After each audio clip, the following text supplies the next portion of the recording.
Le sujet que nous allons étudier est le plus important de la Bible. Le salut est le problème capital pour tout être humain.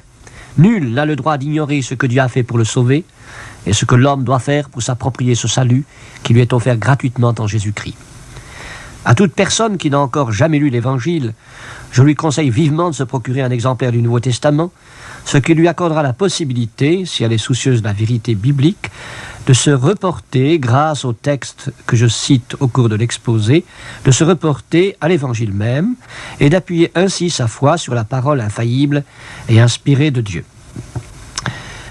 Nous allons donc parler du salut de l'âme, ou comment expérimenter une vie heureuse ici-bas et une vie glorieuse dans l'au-delà. Transi de froid et tremblant de frayeur, un voyageur égaré erre la nuit dans une immense forêt.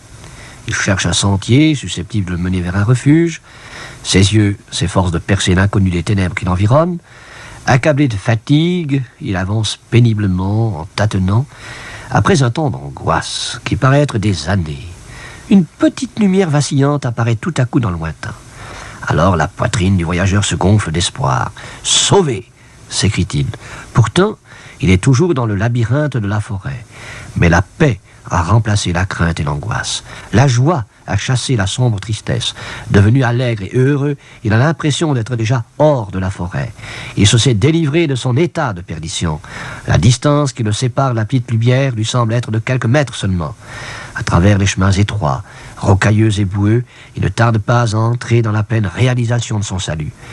Peu après avoir frappé à la porte de la chaumière, quelqu'un apparaît sur le seuil, l'invitant à venir se reposer et à se restaurer.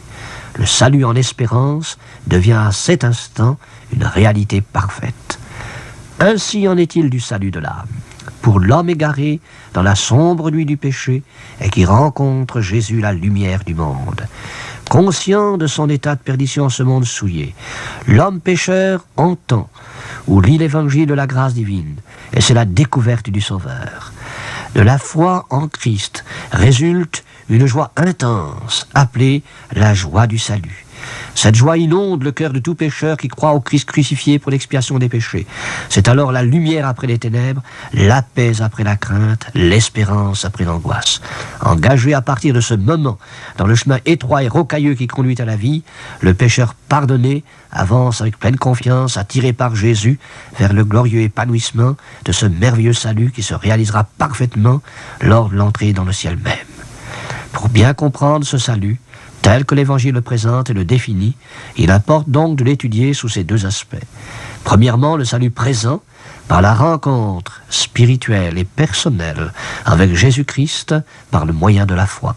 Deuxièmement, le salut futur, lors de la rencontre visible avec Jésus-Christ dans le ciel.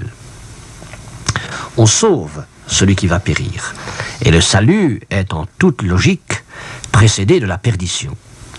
Vous avez peut-être déjà entendu parler du récit de la brebis perdue dans l'Évangile. Le berger qui la possède l'aime autant que les 99 autres qui constituent son troupeau. Or, voici qu'un certain jour, cette brebis s'éloigne du troupeau et s'égare. Alors le soir, en rentrant au bercail, le berger s'aperçoit qu'elle manque et il s'empresse d'aller à sa recherche à travers les montagnes au sein de la nuit. Et dès qu'il la retrouve, il la met sur ses épaules et de retour à la maison, il appelle ses amis et ses voisins et leur dit « Réjouissez-vous avec moi, car j'ai retrouvé ma brebis qui était perdue. » Ce récit est dans l'évangile de Luc au chapitre 15 et dans l'évangile de Matthieu au chapitre 18. Être perdu, c'est être égaré, loin du bercail et loin du berger, c'est-à-dire loin de Dieu. Sans doute connaissez-vous aussi l'histoire touchante du fils prodigue, qui, après avoir demandé sa part de bien à son père, comme le voulaient les coutumes orientales, s'en alla dépenser son argent dans les plaisirs du monde, loin de la maison paternelle. Après avoir gaspillé toute sa fortune dans la débauche, il fut contraint, à cause d'une famine survenue dans le pays, de garder des pourceaux. Réalisant alors sa folie et sa misère, il rentra en lui-même et se dit « Combien d'ouvriers chez mon père ont du pain en abondance ? Et moi ici, je meurs de faim. Je me lèverai, j'irai vers mon père, et je lui dirai « Mon père, j'ai péché contre le ciel et contre toi. Je ne suis plus digne d'être appelé ton fils. Traite-moi comme l'un de tes ouvriers. » Et il se leva et s'en alla vers son père. Comme il était encore loin, son père le vit et fut ému de compassion. Il courut se jeter à son cou et le baisa. Le fils lui dit, « Mon père, j'ai péché contre toi et contre le ciel. Je ne suis plus digne d'être appelé ton fils. » Mais le père dit à ses serviteurs, « Apportez vite la plus belle robe et l'en revêtez. Mettez-lui un anneau au doigt et des souliers aux pieds. Amenez de vos gras et tuez-le. Mangeons et réjouissons-nous. Car mon fils que voici était mort et il est revenu à la vie. Il était perdu et il est retrouvé. » Ce récit est dans Luc chapitre 15, versets 11 à 32. Être perdu, c'est être éloigné de la maison paternelle, éloigné de la présence de Dieu. Une fois, il s'éleva sur la mer de Galilée une grande tempête, alors que Jésus y naviguait dans une frêle embarcation avec ses apôtres. Les flots se mirent à envahir la barque, tandis que Jésus dormait paisiblement sans s'inquiéter du danger menaçant. Conscients de leur état de perdition, les apôtres réveillèrent le Seigneur en lui criant leur détresse. « Seigneur, sauve, nous périssons !» À leur appel, Jésus se leva, il menaça les vents et la mer, et il y eut un grand calme. Ce récit est dans Matthieu chapitre 8, verset 23. La notion du salut est inséparable de celle de la perdition. Jésus lui-même n'a-t-il pas déclaré « Je suis venu chercher et sauver ce qui était perdu » Luc 19. Et la perdition de l'âme est une poignante réalité que confirment ces paroles de Jésus. Que servirait-il à un homme de gagner tout le monde s'il perdait son âme? Texte de Matthieu chapitre 16, verset 26. Et large est la porte, spacieux est le chemin qui mène à la perdition. Évangile de Matthieu chapitre 7, verset 12. Il est clair que cette perdition sera éternelle pour ceux qui n'acceptent pas sur la terre le salut que Dieu leur offre. Ceux qui n'obéissent pas à l'évangile de notre Seigneur Jésus auront pour châtiment une ruine ou perdition éternelle, loin de la face du Seigneur et de la gloire de sa force. Cela est écrit dans la deuxième épître aux Thessaloniciens, chapitre 1er, verset 9. Et ceux qui marchent sur la terre en ennemis de la croix de Christ, leur fin sera la perdition. Texte de Philippiens, chapitre 3, verset 18. Cette perdition est la conséquence des fautes de l'homme. Vos iniquités ont mis une séparation entre vous et votre Dieu.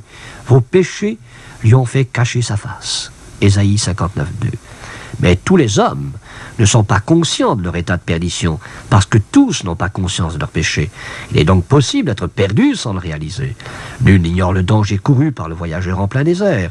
Il croit apercevoir dans le lointain une nappe d'eau, et il marche jusqu'à épuisement sous le soleil ardent pour atteindre cette eau. Mais grande est la désillusion quand il s'aperçoit que ce n'était qu'un mirage, et c'est alors la mort atroce sur le sable brûlant. Ainsi, bien des êtres humains croient saisir le bonheur dans les vanités du siècle présent, alors que Jésus lui-même avertit tout homme qu'un tel chemin mène à la perdition. Un prince, voyageant en France, visitait l'arsenal de Toulon, où les galériens étaient gardés. Le commandant, pour honorer son rang, lui dit qu'il lui serait agréable de libérer le condamné qu'il choisirait. Le prince, désirant user de son mieux de ce privilège, s'informa successivement auprès d'eux du motif de leur condamnation aux galères. Ils déclarèrent que les seules causes en étaient l'injustice, l'oppression, les erreurs judiciaires. Ils avaient été maltraités, tous étaient innocents. Puis, il s'approcha d'un condamné à qui il posa la même question et qui répondit « Monseigneur, je n'ai aucune raison de me plaindre. J'étais très mauvais, je suis le dernier des misérables, et c'est encore une grande grâce que je sois ici. » Le prince fixa les yeux sur lui et, lui donnant une tape amicale sur la tête, lui dit « Vous, un méchant et un malheureux, c'est une pitié de vous avoir mis parmi d'honnêtes gens. D'après votre propre confession, cela suffit pour les corrompre tous. Vous ne devez pas rester un jour de plus. » Et, se tournant vers l'officier, il lui dit « Voici l'homme que je désire que l'on relâche. » On ne peut imaginer l'amer remords qui remplit le cœur des autres hommes quand ils virent leurs compagnons s'en aller libres, tandis qu'ils restaient tous sous leur condamnation. Tous parmi eux auraient pu être libérés s'ils avaient confessé leur culpabilité. Mais un plus grand remords vous attend si vous-même vous refusez de confesser votre faute, votre déchéance, votre culpabilité, et que vous n'acceptiez pas maintenant le pardon de Dieu. Le premier pas pour être sauvé, c'est d'admettre que nous avons péché et que nous ne méritons que le châtiment. Alors, nous comprendrons la signification de la mort du Christ pour nous. Puisque la conscience de l'état de perdition est liée à celle du péché, ceci nous amène à examiner à la lumière de l'Évangile ce qu'est le péché. Dans notre monde où les mots ont perdu leur valeur initiale, il est indispensable de mettre l'accent sur les vérités claires et convaincantes de la parole de Dieu. Voici une définition sans équivoque, relevée dans la première épître de l'apôtre Jean. Le péché est la transgression de la loi de Dieu. Il n'est pas question de faire une classification des péchés, des transgressions de la loi de Dieu, car le salaire du péché, donc de tout péché, c'est la mort, selon Romains, chapitre 6, verset 23. D'autre part, quiconque observe toute la loi mais pêche contre un seul commandement devient coupable de tous, déclare l'apôtre Jacques dans son épître, chapitre 2, verset 10. Mais qu'est-ce que la loi de Dieu? La lecture de toute la Bible révèle que la loi divine, c'est à la fois l'interdiction de faire le mal sous quelque forme que ce soit, mais aussi l'ordre de faire le bien toutes les fois que cela est possible. Cette loi peut se résumer dans le mot amour, car Dieu lui-même est amour. Première épître de Jean, chapitre 4, verset 16. C'est l'amour envers Dieu et envers le prochain. En effet, les commandements, tu ne tueras point, tu ne déroberas point, tu ne convoiteras point, et ce qu'il peut encore y avoir se résume dans cette parole, tu aimeras ton prochain comme toi-même. L'amour ne fait point de mal au prochain, l'amour est donc l'accomplissement de la loi. Texte de Romains, chapitre 13, versets 8 à 10. Et non seulement l'amour ne fait point le mal, mais fait le bien, car la loi de Dieu est positive. C'est pourquoi celui qui sait faire ce qui est bien et qui ne le fait pas, commet un péché, enseigne l'apôtre Jacques dans son épître, chapitre 4, verset 17. Or, quel est l'être humain qui a toujours fait le bien qu'il pouvait faire? La parole de Dieu répond, il n'en est aucun qui fasse le bien, pas même un seul, car tous ont péché et sont privés de la gloire de Dieu. Épître aux Romains, chapitre 3, versets 12 et 23. Par conséquent, tous les hommes ayant transgressé la loi divine sont à classer parmi les pécheurs. Cependant, tous les hommes ne se reconnaissent pas pécheurs, au même degré. Que de personnes aiment avancer cette parole qui témoigne leur propre justice. Moi, je n'ai ni tué ni volé. Cela ressemble aux pharisiens dépeints par Jésus dans l'une de ses paraboles. Le Seigneur le présente debout dans le somptueux temple de Jérusalem et priant ainsi « Ô Dieu, je te rends grâce de ce que je ne suis pas comme le reste des hommes, qui sont ravisseurs, injustes, adultères, ou même comme ce publicain. Je jeûne 2 fois la semaine, je donne la dîme de tous mes revenus. » etc. Luc, chapitre 18, versets 9 et 14.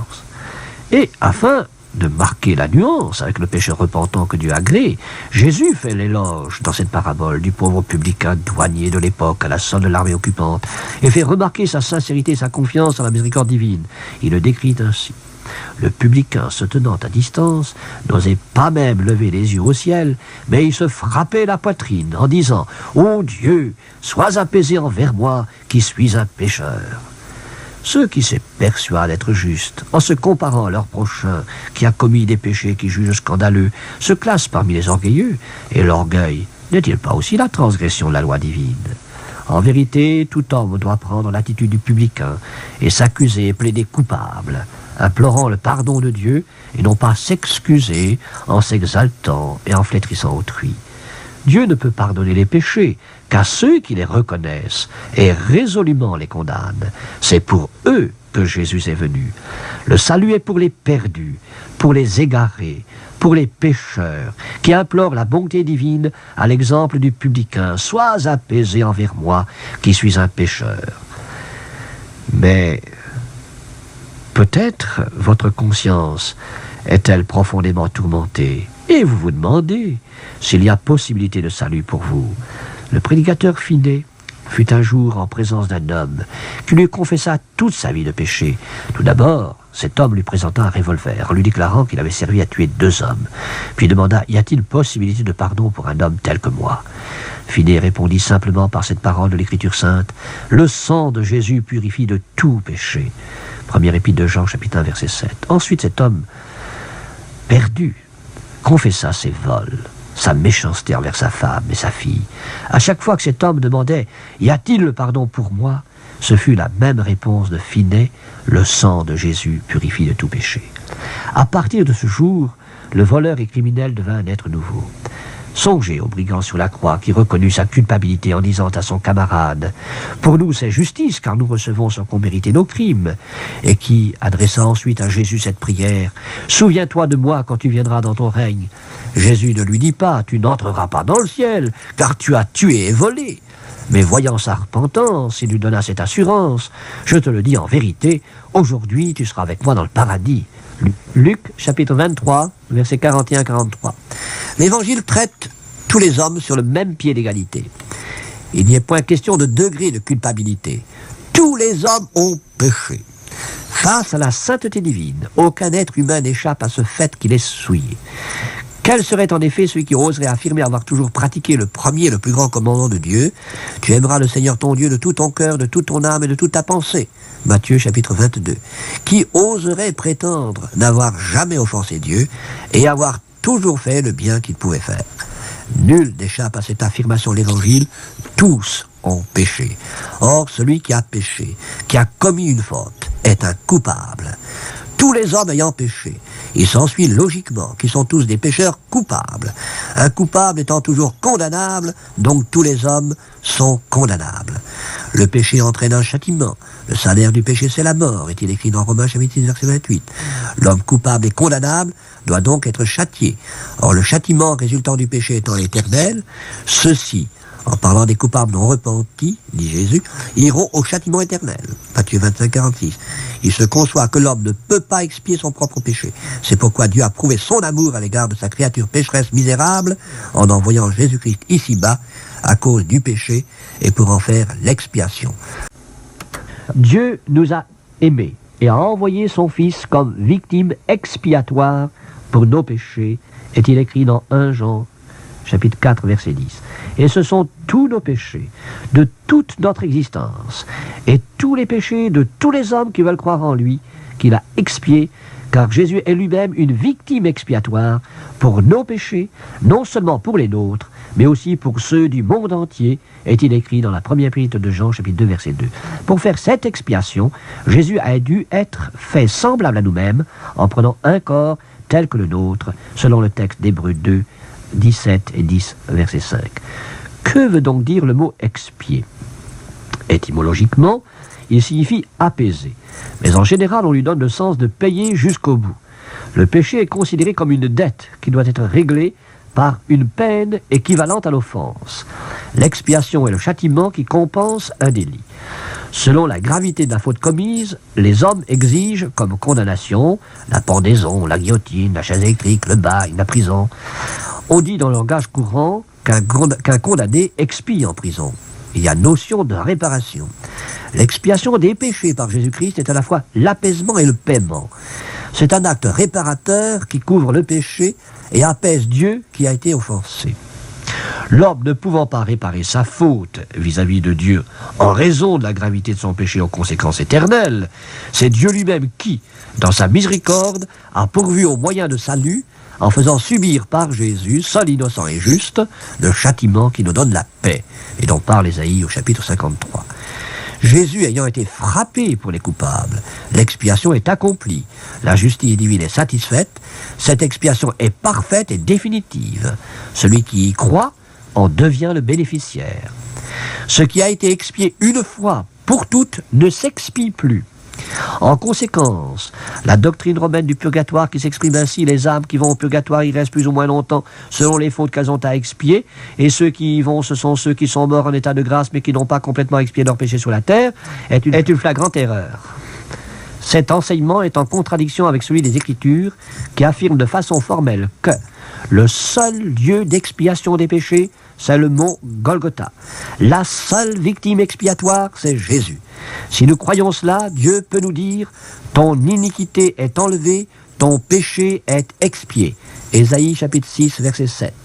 Ainsi, pour les pécheurs qui se repentent, qui admettent qu'ils sont perdus dans leurs péchés, Jésus est véritablement le Sauveur. Avant la venue de Jésus sur la terre comme victime expiatoire, les Israélites offraient à Dieu des animaux qu'ils immolaient en vue d'obtenir le pardon de leurs fautes. Mais ces sacrifices devaient être renouvelés chaque fois qu'un péché était commis, car il était impossible, au sang des taureaux et des boucs, d'ôter les péchés. C'est pourquoi Christ, entrant dans le monde, dit « Tu n'as voulu ni sacrifice, ni offrande, mais tu m'as formé un corps. Tu n'as agréé ni holocauste, ni sacrifice pour le péché. Alors j'ai dit, voici je viens pour faire, ô Dieu, ta volonté. » C'est en vertu de cette volonté que nous sommes sanctifiés par l'offrande du corps de Jésus-Christ, une fois pour toutes. Texte d'Hébreux chapitre 10, versets 1 à 12. Et c'est parce qu'il s'est offert lui-même en sacrifice une fois pour toutes qu'il peut sauver parfaitement. Hébreux chapitre 7, versets 25 à 27. Jésus est le sauveur parfait. Son œuvre expiatoire est parfaite. Jésus est le seul dont on puisse dire qu'il est l'agneau immolé, saint, innocent, sans tache, séparé des pécheurs et plus élevé que les cieux. Texte d'Hébreux 7, 26 et Apocalypse 5, 6. Il est le sacrifice parfait et infini qui a satisfait la justice divine en réparant les péchés infinis de tous les hommes. Le salut qu'il offre en son sacrifice sanglant peut ainsi s'étendre aux hommes de toute tribu, de toute langue, de tout peuple et de toute nation, comme indiqué dans Apocalypse chapitre 5, verset 9. Si Jésus avait eu les mêmes imperfections que nous, il n'aurait pas pu être notre sauveur. Il était saint. S'il avait été coupable, il n'aurait pas pu se charger de nos fautes. Il était innocent. Les hommes pécheurs ne peuvent se racheter l'un l'autre, comme il est dit dans Psaume 49, verset 8. Mais Jésus est un sauveur parfait parce qu'il n'a pas eu à offrir de sacrifice pour ses propres péchés, étant séparé des pécheurs. Il a pu mourir à la place de tous les pécheurs parce que lui-même ne méritait pas la mort. Et c'est volontairement que lui, juste, donna sa vie pour les injustes. Par cette manifestation de son amour parfait et infini, Jésus garantit à tout pécheur un salut parfait, car il est écrit, il peut sauver parfaitement ceux qui s'approchent de Dieu par lui. Il sauve donc entièrement et pour toujours. Jésus est le sauveur puissant. Non seulement il peut sauver, mais c'est un sauveur puissant, selon Luc chapitre 1, verset 69, dont la puissance est éternelle, Romains 1, 20. Et c'est par sa puissance qu'il peut nous garder jusqu'à l'heure de l'entrée dans la gloire avec lui, 2 Timothée 1, 12. Sa résurrection est la garantie de sa puissance. Il s'est assis pour toujours à la droite de Dieu, Hébreux 10, 12. Jésus est le sauveur promis. C'est lui que Dieu avait destiné à être une victime expiatoire, de manière à être juste, tout en justifiant celui qui a la foi en Jésus. Romains 3, 25 à 26. Cette venue du Fils de Dieu dans le monde fut annoncée par les prophètes qui prédirent sa naissance de la Vierge Marie, Ésaïe 7, 14, à Bethléem, Michée 5, 14, la trahison, Psaume 41, 10, au prix de 30 pièces d'argent, Zacharie 11, 12, ses souffrances, Ésaïe 56, ses mains et ses pieds percés, Psaume 22, 19, sa mort au rang des malfaiteurs et son tombeau avec le riche, Ésaïe 53, 9. Et c'est de la postérité de David que Dieu, selon sa promesse, a suscité à Israël un sauveur qui est Jésus, Acte 13, 23. Jean-Baptiste l'avait bien compris lorsque, voyant Jésus passer, il le désigna à ses disciples en ces termes: « Voici l'agneau de Dieu qui ôte le péché du monde. » Jean 1, 29. Jésus est l'unique sauveur. Au début de l'Église, l'apôtre Pierre fut arrêté avec l'apôtre Jean au moment où ils annonçaient au peuple la bonne nouvelle du salut par Jésus. Après avoir été mis en prison, ils furent interrogés par les chefs religieux de cette époque. Pierre, rempli du Saint-Esprit, leur fit cette merveilleuse déclaration. « Il n'y a de salut en aucun autre qu'en Jésus, car il n'y a sous le ciel aucun autre nom qui ait été donné parmi les hommes, par lequel nous devions être sauvés. » Acte 4, 12.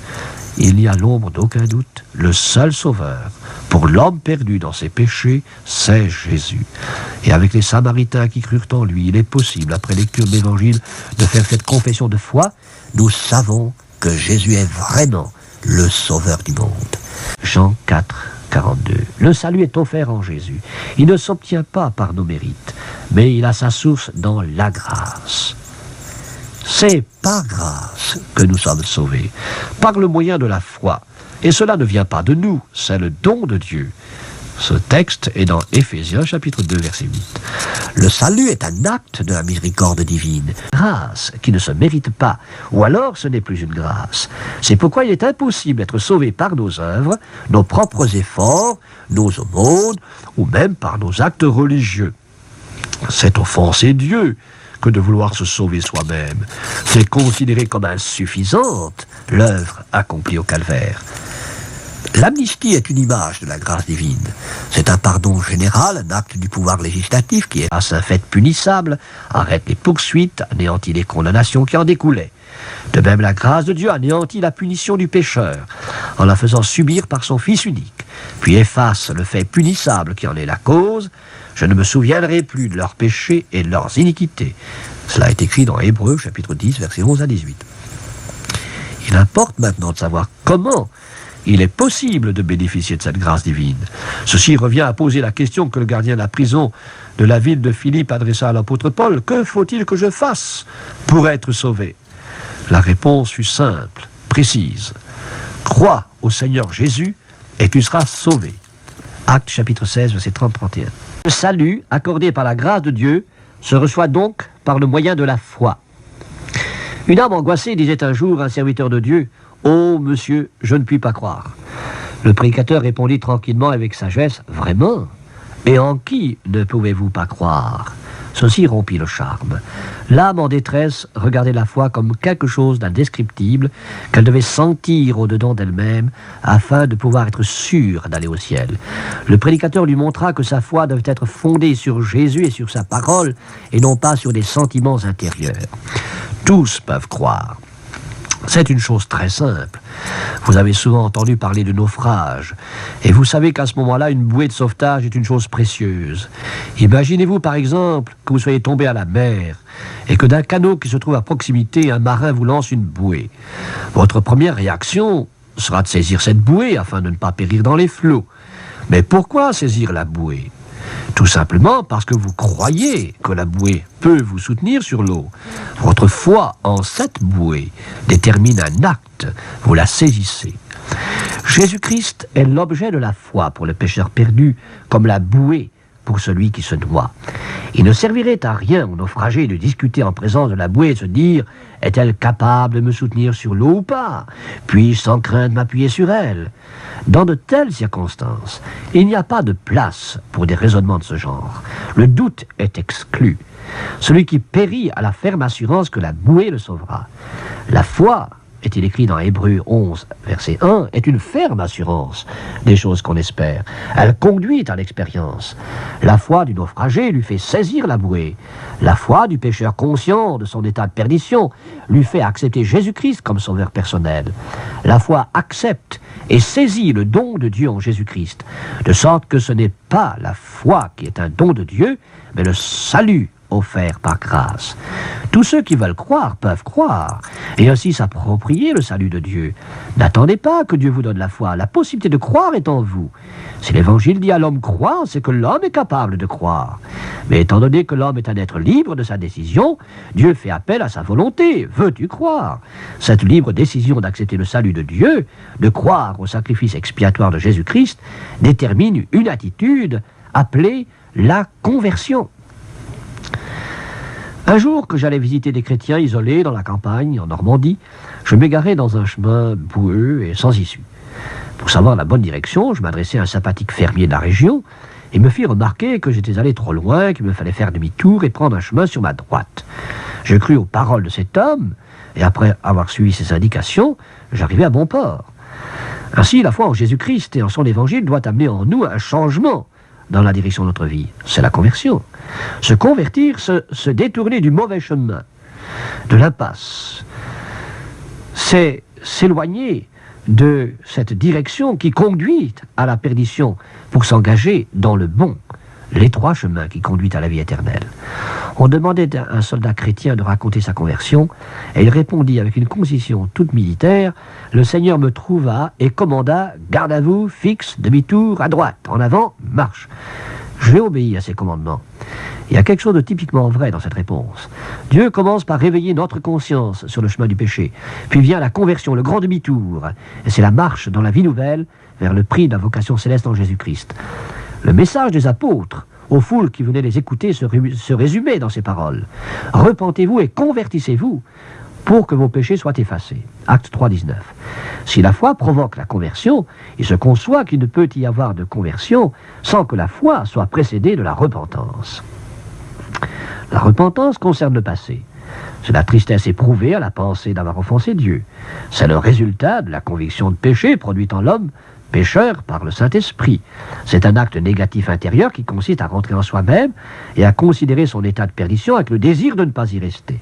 Alors vient la conversion, l'acte positif qui regarde vers le Christ après avoir saisi en lui le pardon et la délivrance par la foi. Une nuance existe entre le remords, qui est la tristesse selon le monde et qui produit la mort, et la repentance, qui est la tristesse selon Dieu et qui conduit au salut. Lire pour cela 2 Corinthiens, chapitre 7, verset 10. Le remords est une souffrance causée par une faute commise et dont l'homme se sent avili. C'est un sentiment de déchéance dont on rougit. Plus ou moins cuisant, selon la faute commise, il rend malheureux l'homme qui en est rongé, même si léger soit ce remords. La repentance est à la fois le regret de la faute commise et la résolution de ne plus commettre cette faute. C'est pourquoi il est question dans l'Évangile des fruits de la repentance. La repentance implique l'abandon du péché pour vivre une vie de victoire sur le péché par la foi au Sauveur. De même que le voyageur égaré ne saurait demeurer dans les ténèbres de la forêt dès qu'il aperçoit la lumière dans le lointain, le pécheur perdu ne saurait demeurer dans les ténèbres du péché dès qu'il découvre Jésus, la lumière du monde, et qu'il met en lui toute sa foi. Le résultat de cette repentance et de cette conversion ne se fait pas attendre. Dès que l'homme se détourne du péché pour se tourner vers Jésus-Christ, il fait alors une sublime expérience, toute sa vie en est transformée, comme cela l'est pour le voyageur qui aperçoit la lueur scintillante. C'est une vie nouvelle et heureuse qui commence, c'est le salut présent. C'est dès ici-bas que le salut s'expérimente, et cela au moment même où le pécheur accepte Jésus-Christ dans sa vie. Un récit touchant de l'Évangile nous en donne confirmation. Il y est relaté qu'un voleur, nommé Zachée, prit la décision d'aller voir Jésus qui traversait son village. Étant de petite taille, il dut grimper sur un arbre, car la foule entourait Jésus et l'empêchait de le voir. Arrivé près de lui, Jésus l'aperçut et lui dit « Zachée, hâte-toi de descendre, car il faut que je demeure aujourd'hui dans ta maison. » Zachée fut heureux d'accueillir Jésus en sa demeure et prit la résolution de mener une vie meilleure. Alors, voyant sa repentance et sa foi, Jésus prononça ces paroles simples et extraordinaires à la fois. « Le salut est entré aujourd'hui dans cette maison. » Ce récit est dans l'Évangile de Luc, chapitre 19, verset 1 à 10. Aujourd'hui, tel est le mot important dans la bouche de Jésus, qui souligne que le salut n'est pas quelque chose d'hypothétique, mais une réalité vivante dès ici-bas. Devenu accessible aux païens, Romains chapitre 11, verset 11, ce salut divin est à la portée de tous, à votre portée dès cet instant. C'est aussi pour cette raison que Dieu adresse à tous les hommes ce pressant appel, aujourd'hui, si vous entendez sa voix, n'endurcissez pas vos cœurs. Hébreux chapitre 4, verset 7. Pour bien comprendre la réalité et la valeur de ce salut actuel, il est bon d'examiner les différentes expressions qui dévoilent combien merveilleuse est cette expérience. L'initiative de ce salut appartient à Dieu seul. Il se trouve exprimé par le mot « rédemption ». Il est écrit « Dieu nous a transportés dans le royaume du Fils de son amour, en qui nous avons la rédemption, la rémission de nos péchés ». Texte de Colossiens, chapitre 1, verset 12. Le mot « rédemption » peut se traduire dans plusieurs textes de l'Évangile par « rachat d'un captif », c'est-à-dire délivrance. La pensée est la suivante : alors que nous étions des esclaves du péché, Jésus est mort pour nous. Romains 5, 8. Il est monté sur la croix de Golgotha pour nous libérer. Et là, il a payé notre rançon à la loi divine. Un esclave ne peut pas se racheter lui-même. Quelqu'un doit intervenir en sa faveur. C'est pourquoi Dieu lui-même a dû sacrifier son Fils bien-aimé pour sauver l'homme. Le prix du rachat est incalculable. Paul l'apôtre écrit dans 1 Corinthiens 6, 20, « Vous avez été rachetés par le précieux sang de Christ. » Désormais, celui qui croit est libre. Il est délivré de sa captivité et du tyran qui le liait de ses chaînes. Par ce rachat, le pécheur change de maître. Il appartient désormais à celui qui l'a acquis par son propre sang. Ce changement de maître amène aussi un changement de vie, affranchi de la servitude du péché. Jésus revêt les pécheurs rachetés de sa justice, veille sur eux et les sanctifie. Ils sont gratuitement justifiés par sa grâce, par le moyen de la rédemption, qui est en Jésus-Christ, est-il écrit dans Romains chapitre 3, verset 2. L'amour de Dieu est le mobile, la source de cette rédemption. La sainteté en a la raison, le but. C'est pourquoi dans le salut, il y a l'expérience d'une vie nouvelle qui débute par l'oubli du passé, le pardon des péchés, la rémission des péchés. La veille de sa mort, le Seigneur Jésus s'est réuni avec ses apôtres pour le dernier repas au cours duquel il leur déclara que son sang serait répandu pour la rémission des péchés. Matthieu 26, 28. La rémission des péchés s'obtient donc par la foi au sacrifice sanglant de Jésus sur le calvaire. Et c'est aussi pourquoi l'apôtre Paul écrit « En Christ, nous avons la rémission des péchés ». Éphésiens 1, 7. Les apôtres, ayant reçu de Jésus mission de remettre les péchés, s'en allèrent partout pour prêcher la bonne nouvelle du salut. Mais comment procédèrent les apôtres pour remettre les péchés? On ne trouve dans les actes des apôtres et dans les épîtres aucune trace de confessionnal. À la foule de la Pentecôte, Pierre annonce la repentance pour le pardon des péchés. Et 3000 âmes ce jour-là acceptent l'évangile et ont leurs péchés remis. Une autre fois, c'est Philippe qui annonce Jésus à l'Éthiopien qui s'en retournait vers son pays après être venu à Jérusalem adorer Dieu. Il expose simplement l'œuvre rédemptrice de Jésus pour la rémission des péchés et l'Éthiopien est sauvé. Plus tard, c'est l'apôtre Pierre qui exhorte Simon le magicien à prier pour lui-même pour avoir son péché remis. Puis c'est l'apôtre Paul qui va partout proclamant la bonne nouvelle du salut par grâce. Jamais il n'est question de confession, ni d'absolution, ni de rémission des péchés par l'homme.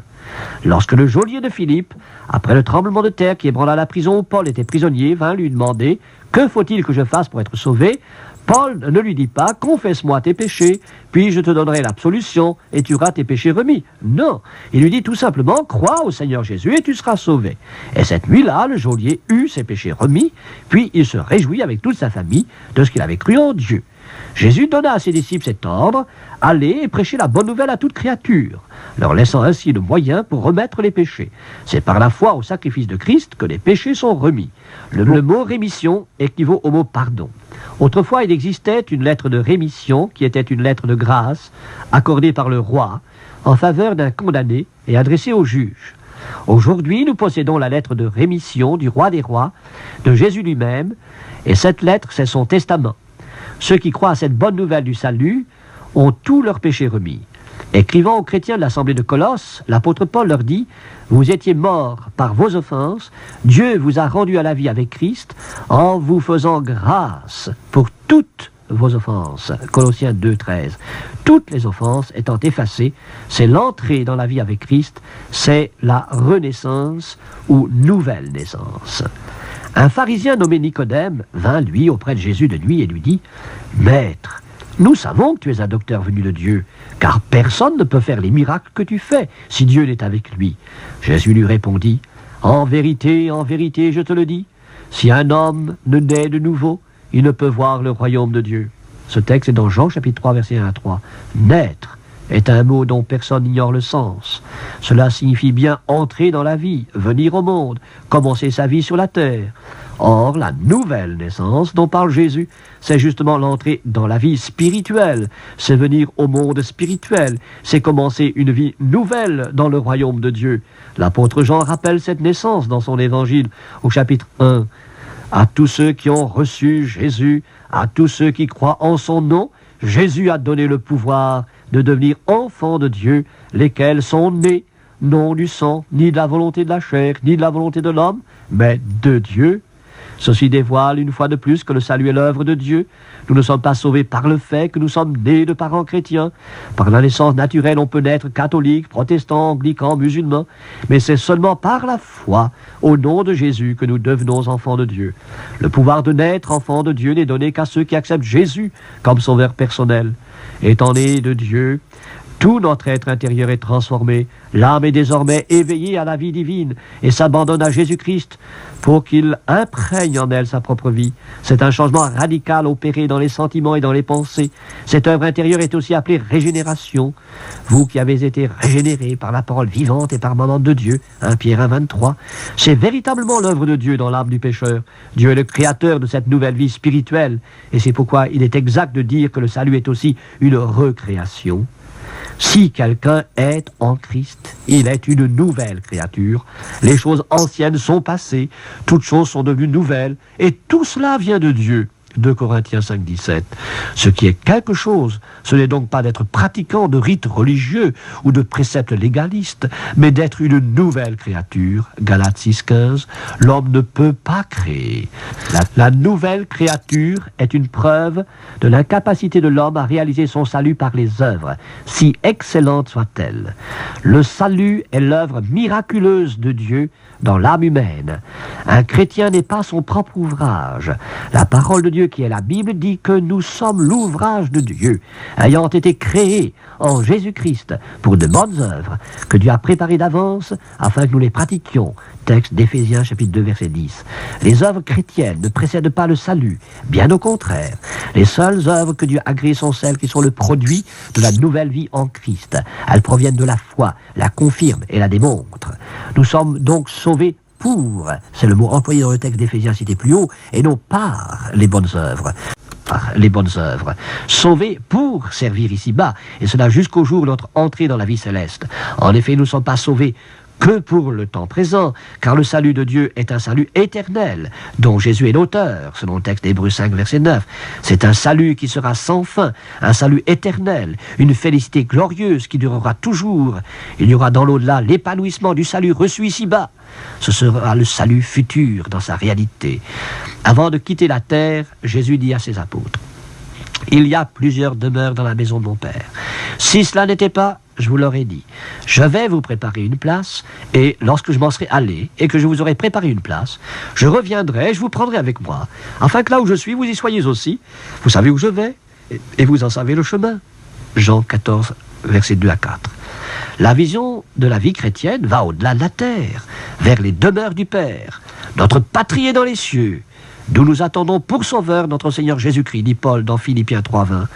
Pour nous introduire dans cette patrie, Jésus transformera notre corps corruptible en un corps incorruptible semblable au corps de sa gloire. 1 Corinthiens 15, 53 et Philippiens 3, 21.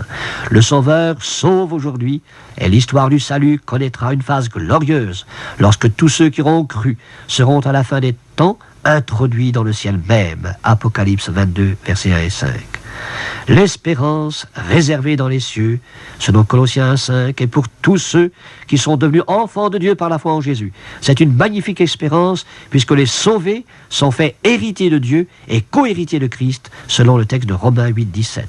La première expérience du salut est l'entrée dans la vie spirituelle en Christ. La seconde sera l'entrée dans la vie céleste avec Christ. C'est le salut prêt à être révélé dans les derniers temps, selon 1 Pierre 1,5. Ce salut consistera à rencontrer le Seigneur au-delà de la terre et ainsi être toujours avec lui, texte d'1 Thessaloniciens 4, 17. Il n'y a pas de condamnation pour celui qui croit. Celui qui est entré par la foi en Jésus dans la vie spirituelle n'a plus à craindre de châtiment, car il n'y a plus de condamnation pour ceux qui sont en Jésus-Christ. Et il est écrit dans Romains 8, 1, « Et Dieu n'a pas destiné ses enfants à la colère, mais à l'acquisition du salut en notre Seigneur Jésus-Christ. » 1 Thessaloniciens 5, 9. « Cependant n'est-il pas écrit que tous les enfants de Dieu comparaîtront devant le tribunal ?» 2 Corinthiens 5, 10. « Rassurez-vous, ce ne sera pas pour y être condamné, puisque Christ a pris sur lui notre châtiment au calvaire. » Pourquoi alors? Tout simplement pour y recevoir les récompenses des œuvres que nous aurons accomplies pour Christ depuis le jour de notre conversion. Si l'œuvre bâtie par quelqu'un sur le fondement subsiste, il recevra une récompense. Si l'œuvre de quelqu'un est consumée, il perdra sa récompense. Pour lui, il sera sauvé, mais comme au travers du feu. 1 Corinthiens 3, 14, 15. Sauvé par grâce et récompensé par les œuvres, telle sera dans le futur la position de celui qui a reçu le salut de Dieu. Alors prenez garde à vous-même, afin que vous ne perdiez pas le fruit de votre travail, mais que vous receviez une pleine récompense. 2 Jean 8. Chacun recevra sa propre récompense, selon son propre travail. 1 Corinthiens 3, 8. Et selon Jésus lui-même, les récompenses seront données dans les cieux. Votre récompense sera grande dans les cieux. Matthieu 5, 12, 10, 41, 42. Le salut que Dieu nous offre en Jésus-Christ est donc incomparable. Ici-bas tout d'abord, pardon des péchés, vie nouvelle dans la paix et l'espérance, rachat, libération du pouvoir de Satan et du péché, délivrance de toute condamnation.